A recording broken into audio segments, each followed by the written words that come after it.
दोस्तों नमस्कार, मैं Rajneesh Kumar PVR aquaculture farm से। कैसी है मेरी पीवीआर एक्वा फैमिली? आप सब स्वस्थ होंगे और मस्त होंगे। दोस्तों अभी रिसेंटली हरियाणा में एक एक्वा का एग्जीबिशन लगा था, या कहेंगे एक्वा एक्सपो लगा था। मैं अपने सारे ग्रुप्स में डालता रहता हूं, बट मतलब मेरे दिमाग में स्किप हो गया कि मैंने वो यूट्यूब पे वीडियो नहीं डाली, बट आगे से मैं ध्यान रखूंगा। तो वहां पे भी बहुत सारे फार्मर्स आए हुए थे हरियाणा के आसपास के डिस्ट्रिक्ट्स के, जो श्रिम्प भी कर रहे हैं, फिश भी कर रहे हैं, और वहां पे कुछ यूनिवर्सिटी के स्टूडेंट्स भी आए हुए थे। तो वहां पे डिस्कशन चल रहा था कि हम नॉर्थ इंडिया में, स्पेशली नॉर्थ सारे स्टेट्स में जहां पे बड़ा टेम्परेचर का प्रॉब्लम है, या हम कहेंगे जहां पे हमारे पास तकरीबन 8 से 9 महीने कल्चर का है, वहां पे हम 2 क्रॉप क्यों नहीं निकालते, और जो बंदे निकाल रहे हैं वो कैसे निकाल रहे हैं। तो उस पर बड़ा फोकस था। तो उसी को मैंने कंसिडर करके कि हम अपनी 2 क्रॉप्स एक साल में कैसे निकालें। मैं नहीं निकालता, मैं एक एक क्रॉप ही निकालता हूं, उसका भी रीजन बताऊंगा, और 2 क्रॉप कैसे निकलेगी वो भी मैं आपको बताऊंगा, क्योंकि बंदों की क्वेरी थी। तो मैंने सोचा कि हर एक पॉइंट आप पब्लिक प्लेटफॉर्म पर शेयर करोगे तो हो सकता है किसी फार्मर का इंटरेस्ट हो, तो वो उसमें अपना कुछ इंप्लीमेंट करे और उसको देख के लोग बाग भी मोटिवेट हो। जो 2 क्रॉप्स एक साल में निकालना चाहते हैं दोस्तों, चाहे वो कैटफिश की हो, चाहे वो कार्प्स की हो, मेरा उन सबसे रिक्वेस्ट ये है, वो सबसे पहले अपनी मार्केट स्टडी करें, अपनी मंडी विजिट करें, अपनी रिटेल मार्केट देखें कि उनका मार्केटेबल साइज क्या है। अब कुछ फार्मर्स ऐसे हैं जिनके यहाँ पे मार्केटेबल साइज आपका 600 650 ग्राम है। 100% मैं कहूंगा वो फंगास को अगर मार्च से कल्चर करेंगे और नवंबर तक करेंगे, 2 क्रॉप हार्वेस्ट कर लेंगे। लेकिन मेरे दिल्ली एरिया में अगर मेरा मार्केटेबल साइज 900 ग्राम से 1 किलो एवरेज है, जिसका अच्छा प्राइस मिलता है, मुझे मूल्य मिलता है, तो मैं नहीं कर पाऊंगा। तो आपको सबसे पहले देखिए, अगर आपके यहां पे आधा किलो 600 ग्राम का अच्छा प्राइस मिल रहा है तो आप इस टॉपिक पे सोचिए, अन्यथा मत सोचिए। अगर अब आपको मिल रहा है, और फिर आपको क्या सोचना है, अगर आपको कैटफिश की 2 क्रॉप निकालनी है तो हमेशा ध्यान रखिए कि आपको 100 ग्राम का सीड स्टॉक करना है। 100 ग्राम का स्टॉक करेंगे तो नेक्स्ट 3 से 3 महीने में बड़े आराम से आप उसको हार्वेस्ट कर देंगे। लेकिन अगर आप कार्प्स का पालन करना चाहते हैं और आपके एरिया में वो 600-700 ग्राम पे भी आपको 120-30 रुपए बिक्री है, आप 100% 200 से 250 ग्राम का सीड स्टॉक कीजिए। तो आप उसमें भी 2 क्रॉप कर सकते हैं।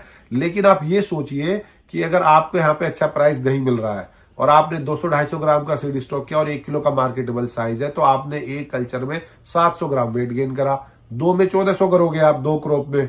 लेकिन उसके लिए आपको सीड का बैकएंड मैनेजमेंट बहुत अच्छा करना पड़ेगा।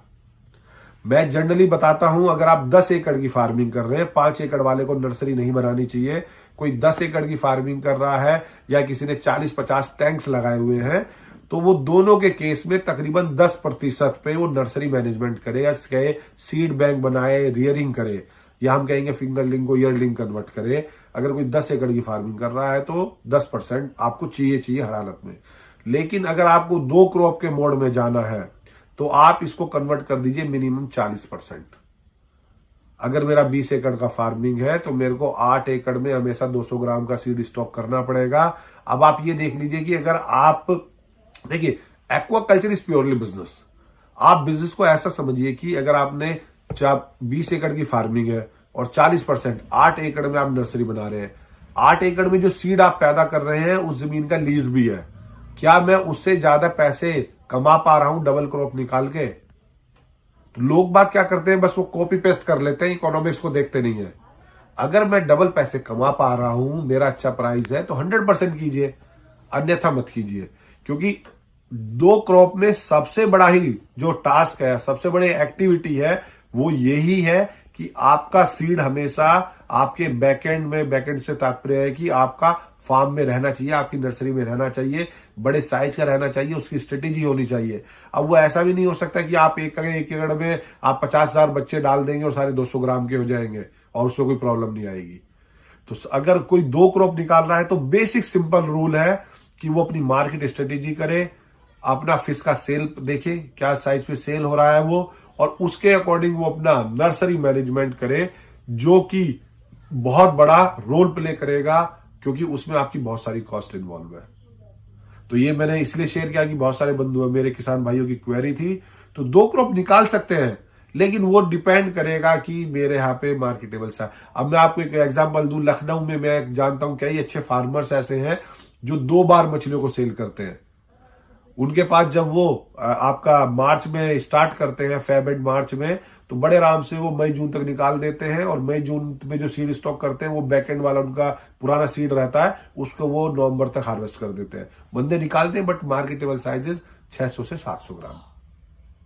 बने रहे अपने PVR एक्वा यूट्यूब चैनल पर और जानते रहे फिश फार्म से रिलेटेड बातें। धन्यवाद।